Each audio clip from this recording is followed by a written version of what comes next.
भुवनेश्वरରୁ कटक अभिमुखे जाउथिबा एक मालवाही ट्रेन गत राति रे लाइनच्युत होईछि, जहाकि मंचेश्वर स्टेशन यार्ड रे ट्रेनटी लाइनच्युत होइथिला, जहा फଳରେ दुईटी ट्रेन को बातिल करा जिबा सह 6टी ट्रेन रो यातायात समय बदलिछि।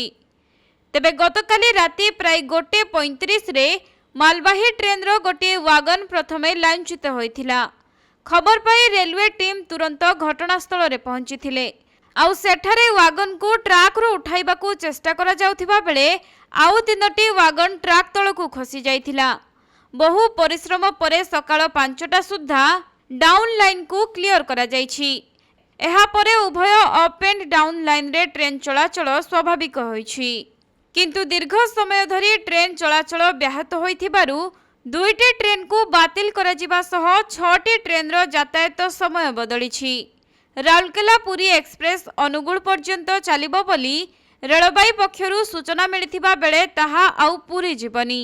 सेहीपरि पुरी हावड़ा ट्रेन समेत समुदाय 6टी ट्रेन रो समय को परिवर्तन करा जायछि।